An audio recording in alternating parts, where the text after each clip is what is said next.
Hello, patrons, and welcome to episode 10 of Minis and Movies. I am your host, John Spencer, of course, and tonight we are going to talk about Black Hawk Down as our movie, and I'm going to live build my Armada list. Actually, I'm cheating. I kind of have a bunch already built, but I'm going to talk about them and figure out which I'm going to use for our Armada campaign, which I'll cover pretty much exclusively on this podcast as soon as we start it. And yeah, we'll do that tonight.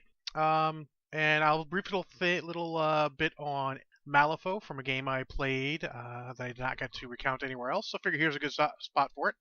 As always, I do thank you for continuing to patronize us, or patronize us even sometimes. Hey, but your patronage is very helpful, keeps the lights on, keeps us our technology up to date, helps us defray the cost of hosting and getting new equipment when we need to. And as always, if you have any ideas for me, hit me up. At Twitter, I'm at John O. Spencer.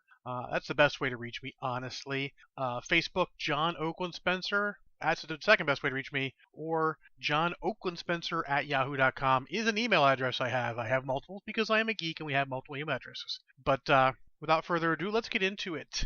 I'm not drinking anything tonight because I just finished my dinner and I'm kind of full. I don't want to fill up with more liquid. I might suck on a little bit of leftover Mountain Dew spiked lemonade, which is really good out of the tap at Taco Bell, but really, really not good for me, I can tell. It's like made from diabetes directly. But anyways, I'm going to start with Malifaux. I started playing Malifaux again with the guys down at Third Eye Games down in Annapolis, Maryland. It would be Bill Kunkel, Interlight, who is our local henchman. Not a lot of people down there right now. We had a lot more for the Slow Grow League back when I was doing that, if you remember back months ago. But still some people down there. We played a game. Not to get too much details, but early on I was losing models very quickly and he was not, and he had started with a model advantage, so things were looking grim.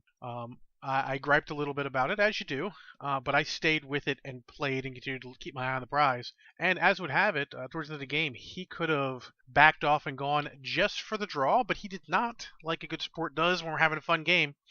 And he went in trying to win the game.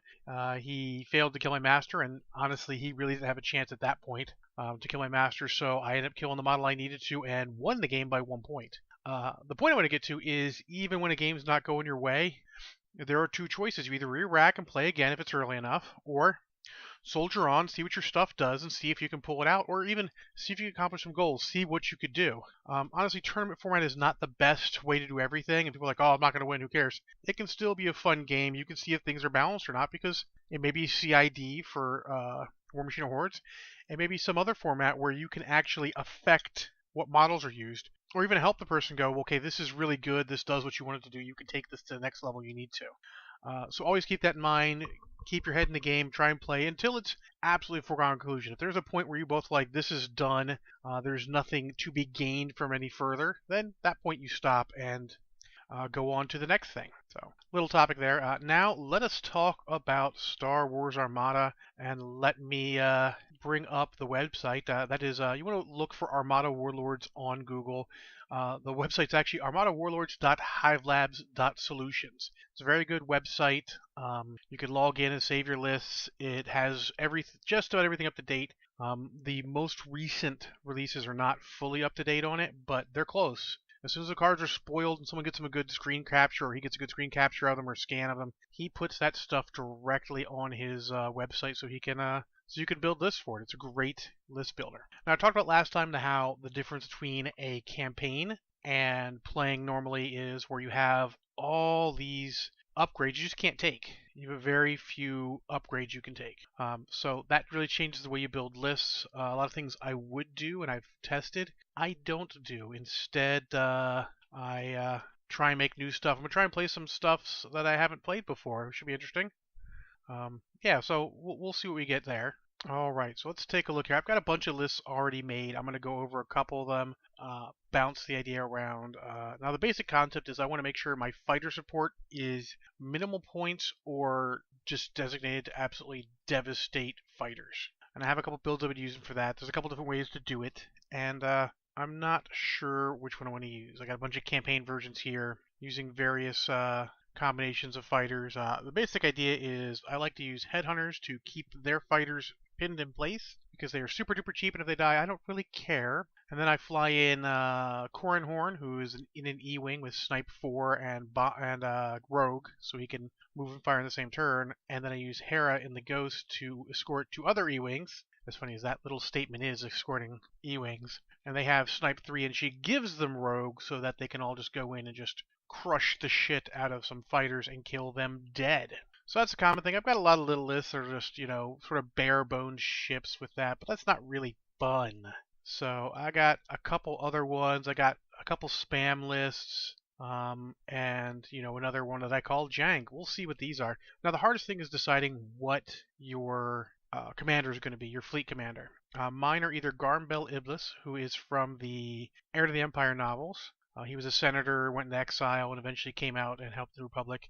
His ability is basically, at the 1st and 5th round, each friendly ship gain a number of command tokens equal to its command value. That's really good because it gives you a lot of extra resources to spend. That's all he does. He's kind of medium value at 25 points, but not bad. Now, there's a sort of cheaty thing you can do, and I call it cheaty. It's not really cheating, but it's kind of cheaty, is you can put extra upgrades on ships with the intention of taking them off after the first game and putting them wherever you want. So keep in mind a couple minor like that. Now this one is an MC-80 battle cruiser. That's the winged Liberty type Mon Calamite cruiser. It's my flagship, of course, as it's my biggest ship, and it's the Mon Cairn title, which means the defending ship cannot spend more than 1 defense token, which is really good. And it's got hella firepower in the front, 4 red dice, 3 blue, 5 shields up there. Then the rest of it's kind of jank. It's kind of pissant around the sides and rear. Not a lot of firepower, not a lot of shields. So I figure I'd dive straight out with that, just boom, boom, boom, and try maneuver around. It is speed 3, so it's not slow or anything, so that's not bad. I've got 2 Hammerhead torpedo corvettes, which are the close rangey versions. They're also kind of better to the front and kind of jank around the sides and absolute ass to the rear. But they're a lot more maneuverable than it is. Lying, they're slightly more maneuverable than it is. Just slightly. Same speed and different way they work the dial. But it's a lot better at slower speeds than it is. And I've got a skilled first officer on that, which I'm likely just to get rid of and throw it to the MC-80 or my next ship when I get the chance. I got another, I've got a modified Pelta class assault ship. That's the Phoenix Home version, but this is the attacky version, not the carrier version. Definitely not the Phoenix Home itself. And it's pretty good. Again, it's really good to the front and kind of okay to the sides and decent rear firepower with 2 red dice, but only 1 shield, so not great. It does have a good engineering value of 4, so it can repair the hell out of some shields, just like the MC-80. And it has external racks, which gives me 1 turn of 2 extra black dice, which is great. You come up front, 2 red, 4 black would be hellacious. And then the last ship is another Hammerhead torpedo corvette. This has got Ashoka Tano on it, and she has a really cool ability where you exhaust this card and discard a command token from the ship, from another ship, to give this ship a command token of any type. As the Hammerheads tend to use their own tokens, she'll be good for the first week, but honestly, I plan on putting that on another ship also. Either the Pelta or the MC-80. Now 4 ships is pretty good, so I left it there, and my fighter outlay is actually quite significant. I think I'm using just about all the points I can. It has Corran Horn and Hera and 2 E-Wings, and then instead of the Hammerheads, or the Headhunters to lock them in place, it has 3 A-Wings and Shara Bay, who is a unique A-Wing pilot. The A-Wings are better because they're faster, actually slightly tougher, better in combat, and they have counter too, so if they shoot the A-Wings shoot back, which starts to whittle them down. And Shara Bay is even better. She's got counter 3 and her crits count for counter. And she's got both a brace for impact to have damage or a scatter to take no damage. So I kind of like that overall. Now the other ones I have are shortest ship spams. I'll go to the big ship spam one, which is very, very spammy. And this has General Kraken as my fleet commander. He basically means my small and medium ships are defending. If they're speed 3 or higher, the attack is treated as obstructed, so your opponent loses a die, which is good value. It's basically, it could be taken off a hit. It doesn't matter how close they are or whatever, just take a die away. Super duper cool. So, I have 3 Hammerhead torpedo corvettes, each one with external racks for 2 extra black dice, which gives them 1 turn of good firepower, and then they're just going to wander off and hope they're still alive. Then I have 2 Assault Frigate Mark A's, which, excuse me, if you're familiar with Armada, are kind of weird. They call them frogs. They're kind of weird looking ships, but I like them because they look like spaceships. And they're sort of the middle of the road one. They have good anti-squadron, solid number of boxes. though not the only one more than the Hammerheads, which is surprising. But really good shields with 4 front, 3 to the sides, and 2 rear. A good 4 for engineering, which means it can repair a lot. And a solid outlay of dice with the front and back being equal at 2 red and a blue, and the sides being 3 red and a blue, which is pretty solid. It's pretty good from any facing, better of course from the sides, but one of those of course is my flagship, and that one has redundant shields. It's the start of any status phase I get to recover 1 shield. And then the other one, it has Major Durlin, who before suffering damage from attack, I can exhaust him to reduce the total damage by 1. I think survivability is going to be key for larger ships because you're not going to have the points to fix them if they get beat up. So I really like that one. The fighter outlay is not as good as I'd normally like. There's Hera, 2 E-Wing squadrons, and 3 Headhunter squadrons. Still good enough to take out some fighters, and honestly both the assault frigates have 2 blue dice for anti-squadron, so they're good, and the Hammerheads don't, but if they get close enough they have black dice for anti-squadron, which is pretty hella good. And the last one makes use of my new favorite cruiser, very similar to this one, but I reworked the ships a little bit. I still have 3 Hammerheads with external racks. I have a modified Pelta-class assault ship, which is the one I talked about previously with pretty solid firepower. But instead of external racks, it has Major Durlin on it to reduce damage by 1. Since the Pelta is stuck at speed 2, it cannot go speed 3, I got rid of General Kraken and saved a point, I believe it was, over at, and went back to Garmbel Ibis for the extra command tokens. He's on my flagship, which is an MC-75 Ordnance Cruiser, or the Profundity from Rogue One. It's a very cool ship. I like the way it looks. Again, I like that it looks like a spaceship. It doesn't really look like, sort of descended from a flying ship or a submarine or something. It looks really cool. It also has redundant shields because that's what you do with your flagship sometimes. And its firepower is really odd but cool because it's got 3 red and 2 black to each side with 3 shields, which is really good. Its front's a little weird with 3 black and 2 blue, and then the rear has 2 black. Really weird rear firepower, but overall I very much like it. Interesting, and I kind of want to play with it. The fighter outlay from this one is just slightly different than the other one. It's Hera, 2 E-Wings, and 4 Z-95 Headhunter squadrons. So those are the 3 lists I'm looking at. I like them all, really. They're all kind of cool. But I think I'm going to go with one of the ones with more ships because, honestly, once I get into it, the E-Wings are bombers, so they're not terrible after the fact, but they're not great versus ships. As a matter of fact, the A-Wings are better because they roll a black die. They're just not a bomber, so they do different damage. I really like the way the whole dice work in this. I don't know if I've mentioned that before. Pretty much it's all my ideas. I have other ideas that were like, the whole thing, and then have a medium transport unit with bomber command center to make the bombers worth it later in the thing. I'm just not sure. Oh, excuse me, how good those are. This one's kind of weird because it's got a Pelta command ship, which is the command variant, which is red and blue dice rather than red and black dice. Still just as slow, better squadron value. It has boosted comms to give it better ability to command squadrons. I have a medium transport with bomber command center to give the bombers more effect. Other than that, it's just sitting out there a target. I have an MC-80 assault cruiser, which is the big Mon Cal cruiser, with General Dodania on it because he makes crits really good. And he's cheap as hell at 20 points, and it has redundant shields, because you want that. And now the MC-80 Assault Cruiser is crazy good because it's got 2 blue dice for anti-fighter, which is good. And then the front and the rear firepower are okay at 2 red and a blue, but the side firepowers are crazy good at 4 red and 2 blue. I mean, it can stand off and fire, which is good because it's slow as balls. It's speed 2. And then I have one Hammerhead with external racks, which is a pretty good value, honestly. Looks like one of my go-tos. The fighters in this is a little bit different. I got Hera, 2 E-Wings, of course. I don't have anything to really hold anything in place, but I do have 4 squadrons of Y-Wings and 2 Lancer Pursuit class. Now the Lancers are good because they're also rogue, and I figure I'd be using my command tokens to make the Y-Wings move and attack. So they get them up there, they're super tough, they can take a beating, and then the E-Wings come peel stuff off, and the next turn maybe the Y-Wings move on and start blasting ships. Now they can't actually hold squadrons, but most squadrons want to stay and blow them up because they're bombers with a black die, which is hella good. As a matter of fact, that's another thing I like about the Lancer class pursuit craft is that they are also bombers with a black die. They're expensive at 15 points. In fact, the 2 squadrons of Lancers is as expensive as 3 squadrons of Y-Wings, and they're not as tough, but they're faster and better against fighters. So It's a good mix-up. This is a really interesting one. I just don't think I'm going to play it just because it's a little more than I want. I don't want to be focusing on bombers. I need to get the ships down, then we'll work on that. But I keep it. It's a good leftover list. So my real choice is between I feel the one list with the two assault frigates and the hammerheads is a little too. It's a little bit too spammy for my taste. So I'm pretty much only deciding between the Garnbell Ibis on the ordnance cruiser and the Garnbell Ibis on the battle cruiser, with the Pelta and the two hammerheads.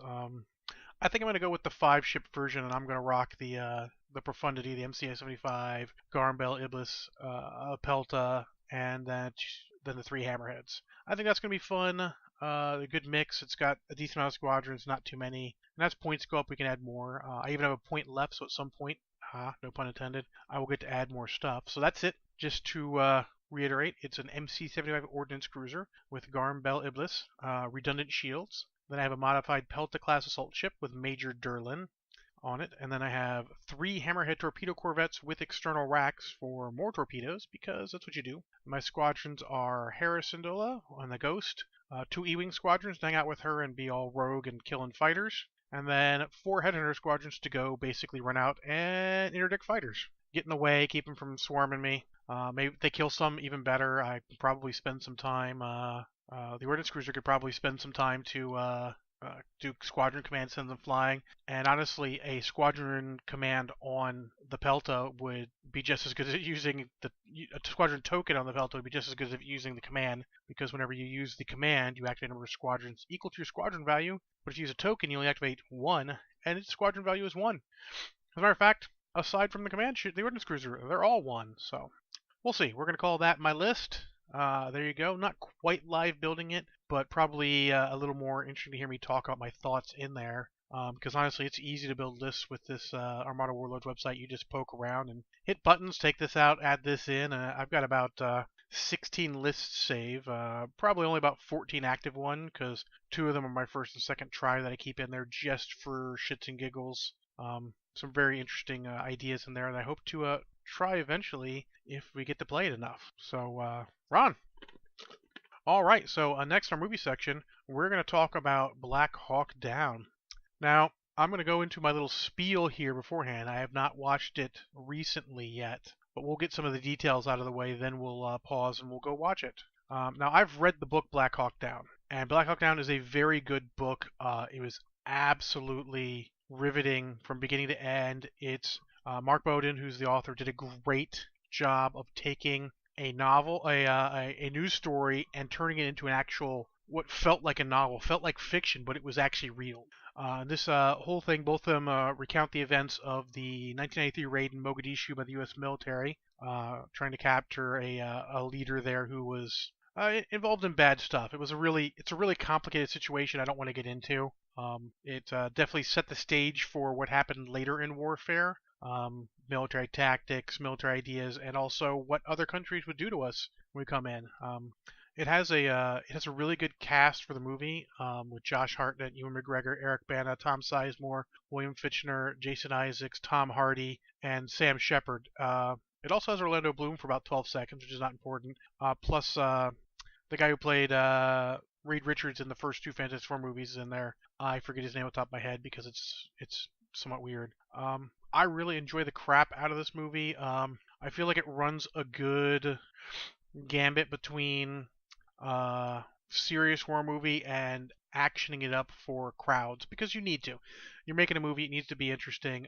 I find it interesting. It is a bit hard at points, by my recollection, to keep track of all the characters, because there's a ton of characters in there. To be fair, the book is also hard to keep track of it.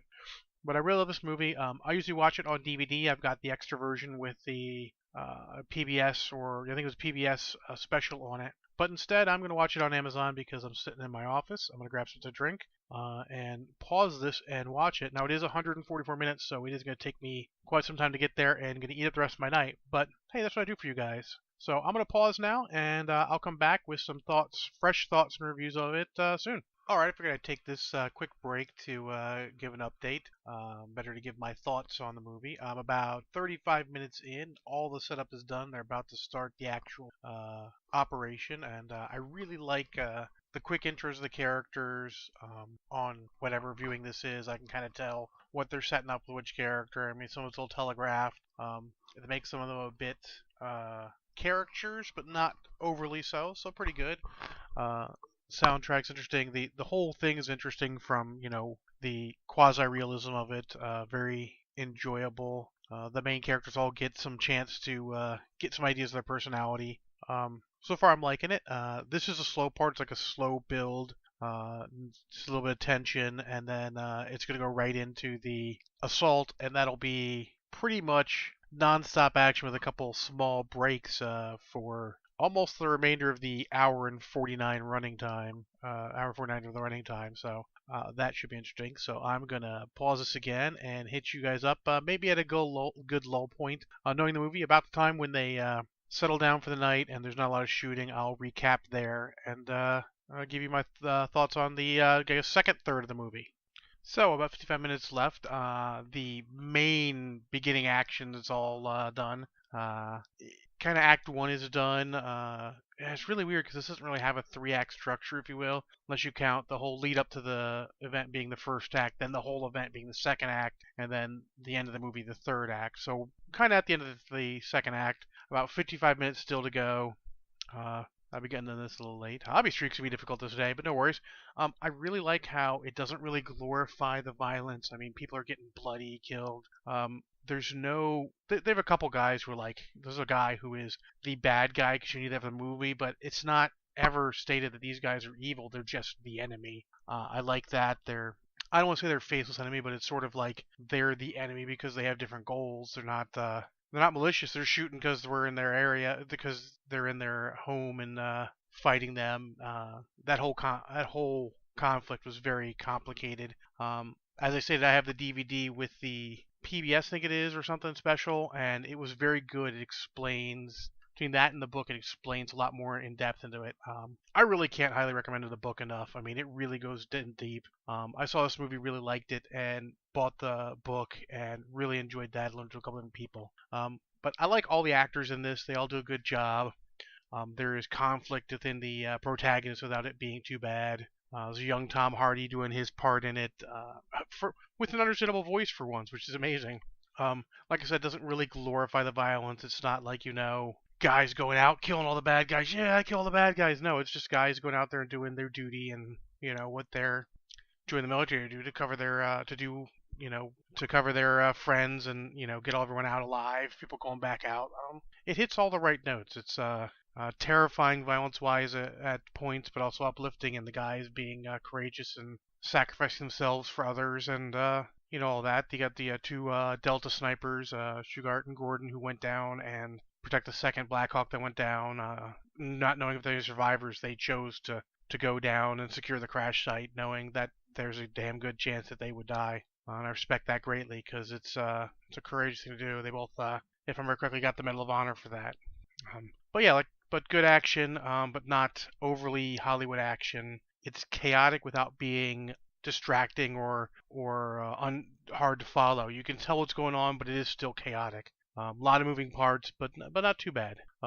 Interesting note is they follow Sergeant Eversman and his group, even though in real life Sergeant Eversman actually extracted with the Humvees early in. The real Sergeant Evans have no idea why they chose that for the movie, but I guess it was because the gentleman who was on site is Hispanic, and you can't really have a modern action movie, at least from the 2000s, with a Hispanic lead in Hollywood. That's not gonna happen too often, unfortunately. That's sort of reality of movie making. But I like Josh Hartnett. He's a good lead in this.